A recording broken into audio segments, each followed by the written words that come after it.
Well, I suppose the first time I really became interested in painting and decided I wanted to be a painter was a visit in the early 60s, 1963, 64, when I went to the Penwith Gallery in St Ives, which had been started off by Barbara Hepworth, Ben Nicholson, Bernard Leach, and I saw a painting by Patrick Heron.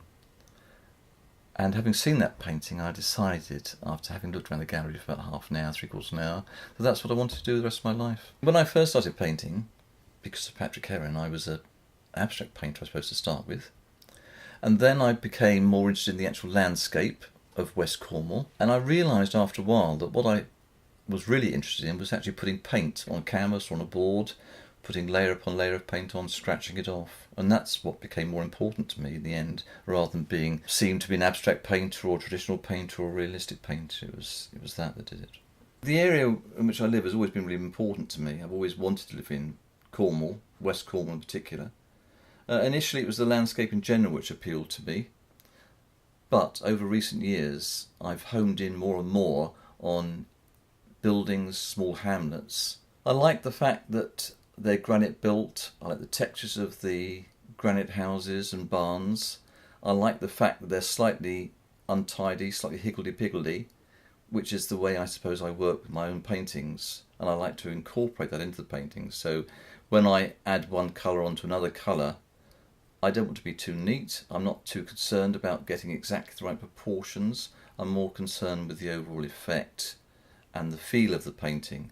And that's what I want to try and get across, is the feel of West Cornwall, the starkness of it.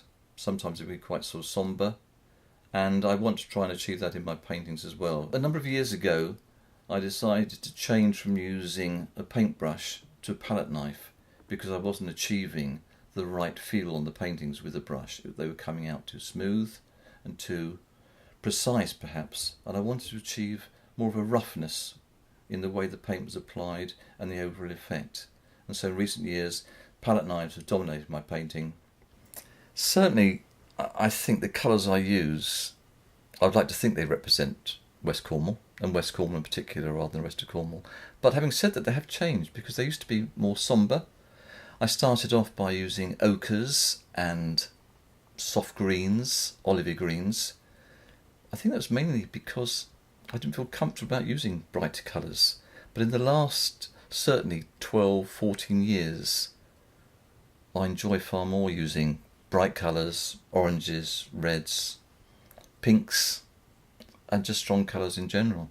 But it has changed over the years. At one stage we had 4 Jack Russells, and I used to take them for walks across the moors, out on the coastal paths. And about 14 or 15 years ago, I was out one particular afternoon, it was about October, November, and as I was walking along the cliffs, I could see a storm approaching from Scilly across the sea. But where I was, the sun was still shining, and the gorse and the bracken was quite a sort of golden yellow with the sunshine. And I have to admit, I went back home and straight away started on a painting using those colours. And those particular paintings then, for me, were the sort of paintings I did for the next sort of 15 years, I suppose, and using those strong blues, almost threatening skies, and the foreground bright orange or yellow. Following on from my walks with the dogs across the moors, I also became fascinated with granite boulders, the lichen growing on it, the lichen then dying, more lichen then growing on the previous lichen. And I wanted to achieve in my paintings that same effect. And the only way I could achieve it was by putting a layer of paint on, waiting for it to dry, and then I put on top a slightly different tone or colour, wait for that to dry, maybe scrape some of that off so the undercolour came through, and I'd repeat this process time and time again until I was happy with the actual base that I'd actually spread onto the canvas. Once I was happy with that, then I would start the painting on top of that. I suppose since we've had grandchildren, that's added a new dimension to our lives.